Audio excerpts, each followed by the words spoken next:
Bom dia, hoje é 2 de junho, eu sou Ana Carolina Zitlag e esse é o Ouvindo um Podcast da Bloomberg Linha. Aqui eu te conto as principais notícias de negócios e de economia do Brasil e do mundo.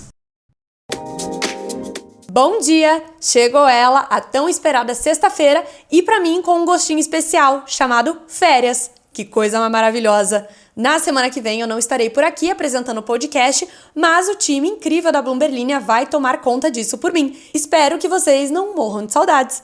Por hoje, eu queria ressaltar que, finalmente, todo mundo pode tirar o jaleco de especialista em dívida americana, não que a gente tenha usado muito, já que, vamos ser bem sinceros, todo mundo sabia que os Estados Unidos não iam dar um calote. Seria um negócio muito fora da curva, inclusive nem os mercados estavam botando fé que isso iria realmente acontecer. O Congresso e o governo do presidente Biden chegaram a um acordo e a gente fala mais sobre isso em breve. Também vamos falar sobre os mais jovens bilionários brasileiros que espertamente surfaram na crise dos bancos americanos e sobre as expectativas para a reunião da OPEP da semana que vem, com Rússia e Arábia Saudita em lados opostos do que fazer com o petróleo daqui para frente. Menina, não é que eu consegui ser objetiva? Ai, que lindo, vamos lá. Acabou! Após semanas de tensas negociações, a Câmara dos Representantes dos Estados Unidos finalmente aprovou o projeto de lei sobre o limite da dívida arquitetado pelo presidente Joe Biden e pelo presidente da Câmara, Kevin McCarthy, aliviando os temores de um calote que provocaria repercussões globais. A legislação aprovada, além de suspender temporariamente o limite do endividamento do país, restringe os gastos do governo até as eleições de 2024. Os legisladores de ambos os partidos se uniram para aprovar o projeto da Lei da Câmara 314-117 na noite de quarta-feira, enviando a medida para apreciação do Senado à medida que o prazo de inadimplência se aproxima. O resultado marcou um raro momento de acordo bipartidário em um cenário em que Washington se mostra amargamente dividida. Mas hoje em dia, quem é que não está amargamente dividido, hein? Os investidores, em grande parte, agora consideram que o perigo de um calote dos Estados Unidos é coisa do passado. Vários kkkk, lembrando que era a coisa mais importante do planeta até semana passada. O mercado é uma grande palhaçada, com todo respeito. Os investidores dirigem a sua atenção agora a outras incertezas com maior probabilidade de pesar sobre o crescimento, como outro possível aumento da taxa de juros pelo Federal Reserve, o Banco Central Americano, e sinais de enfraquecimento da economia chinesa. O acordo da dívida americana agora segue para o Senado, onde a sua aprovação é praticamente certa e a única dúvida é em quanto tempo. John Thune, o segundo republicano do Senado, disse na quarta-feira que poderia haver um acordo para aprovar a medida até essa sexta-feira à noite, dias antes do prazo final de 5 de junho. Eu costumo usar bastante o ditado: todo dia sai um trouxa e um malandro de casa, depende de quem você vai ser escolhido para ser naquele dia. E 2 brasileiros escolheram ser os malandros dessa vez, mas sem a malícia da palavra, só a parte da esperteza mesmo, com a quebra do Silicon Valley Bank nos Estados Unidos no início desse ano. Seja bem-vindo à sua aula de hoje sobre o ecossistema de startups. A Brex é uma startup que começou com a oferta de cartão de crédito para outras startups.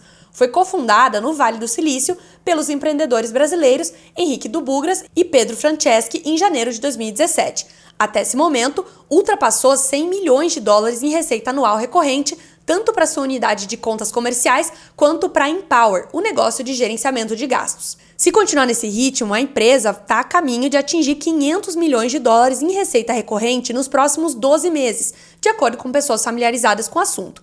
Isso representaria um crescimento de cerca de 50% na comparação ano a ano. E daí? E daí, meu anjo, é que é uma empresa de 2 brasileiros de 20 e poucos anos que são os mais jovens bilionários do país. Você é um jovem bilionário do país com 20 e poucos anos? Porque eu não sou. Para efeito de ordem de grandeza, mas sem comparação direta por se tratar de modelos de negócios diferentes, o banco Stone teve receita anual de cerca de 430 milhões de dólares no ano do seu IPO na Nasdaq em outubro de 2018, com valuation de 6,6 bilhões de dólares. A startup dos caras, dos brasileiros, vai chegar a receita de 500 milhões de dólares, mais do que a da Stone, no ano do IPO dela. Um representante da Brex se recusou a comentar com a Bloomberg News sobre as projeções gerais de receita. A empresa foi avaliada pela última vez em 12,3 bilhões de dólares em uma rodada de financiamento no ano passado, de acordo com o provedor de dados para startups PitchBook. Franceschi e Dubugras começaram a parceria em 2013, quando fundaram a startup de pagamentos Pagar.me, com ferramentas para ajudar comerciantes a aceitarem pagamentos online. O negócio deu tão certo que a startup acabou sendo vendida para a Stone, que eu acabei de comentar. Com o dinheiro da primeira startup vendida, os jovens tentaram fazer faculdade, mas abandonaram o curso de ciência da computação em Stanford após o primeiro ano e decidiram voltar aos negócios, super chique. Em 2017, eles criaram a Brex. A Brex tem sede em São Francisco, nos Estados Unidos, e os negócios da empresa são voltados para lá. A principal oferta é de cartões de crédito para outras empresas. A ideia é facilitar a emissão desses cartões corporativos. E o que a quebra do SVB tem a ver com eles?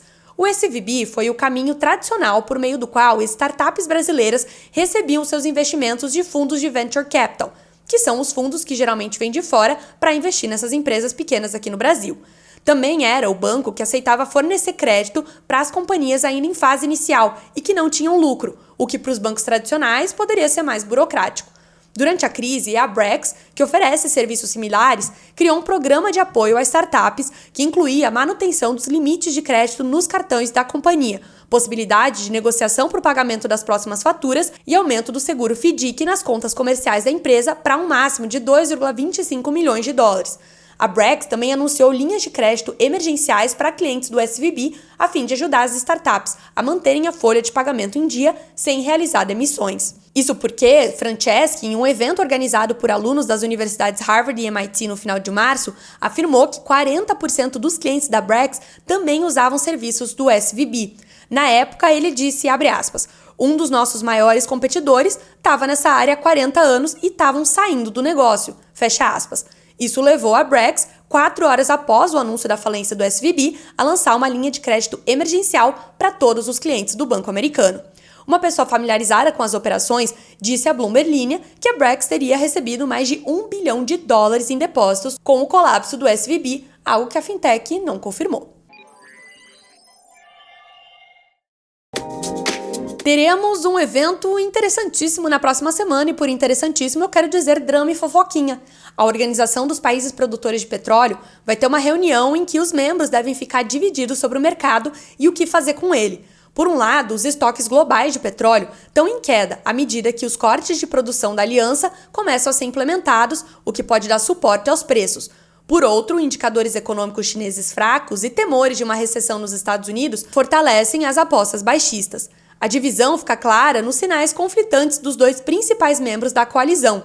A Arábia Saudita alertou que os especuladores que apostam contra o preço do petróleo devem tomar cuidado, com um certo tom de ameaça de que poderiam haver mais movimentos para aumentar os preços, como a própria OPEP fez em abril ao anunciar de surpresa um corte na produção.